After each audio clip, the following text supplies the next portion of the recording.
So Tony, you were saying there was some of these badges that you want to tell us a bit about these ones?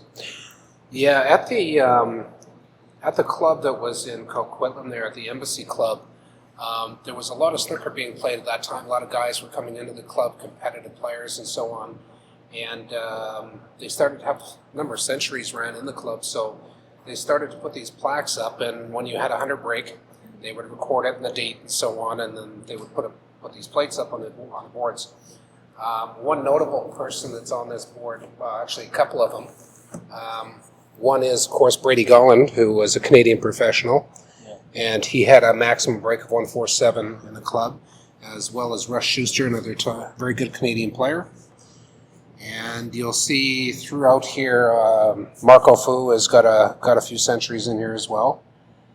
And I think Tommy Lee may have one or two there. Your name's on here quite a bit.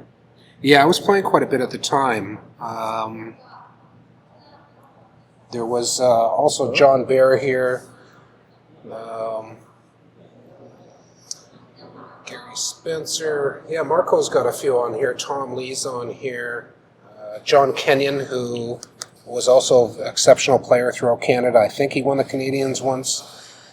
Did you play virtually all these guys? Yeah. Yeah, I played all of them at some point. Glenn Dalton was also another great player around the city. He didn't play much in the way of tournaments. Yeah, but he still plays even today. Yeah, that's what I understood, yeah. So, on here, I think this was at a time where I was playing quite a bit in the club, and there was, I don't know, maybe 4 or 5 of these plaques that were put up, and I think I probably played here more than just about any of the other players that were there, so I ended up with a number of plaques. And there's a smaller plaque here.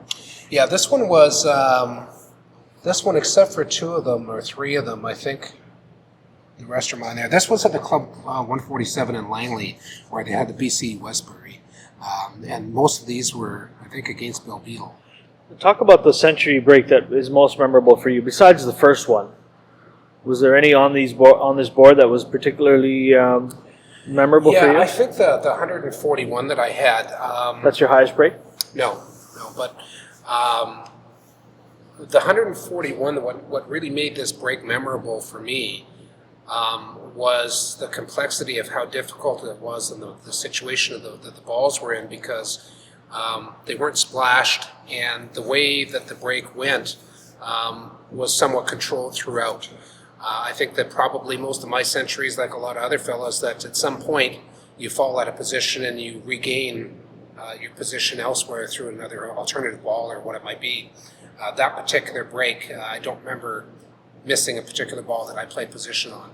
So if it was 95 or it was 141, I remember that break being because the fact that I remember not falling out of position.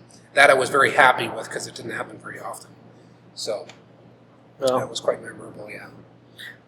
So let's maybe show a couple of scenarios that you talked about. Well, the first one that comes to mind, just standing over a table, especially at this particular angle, was we spoke about Tommy Lee a little while ago, and in the club. Let's actually set some balls up, and maybe you can show them.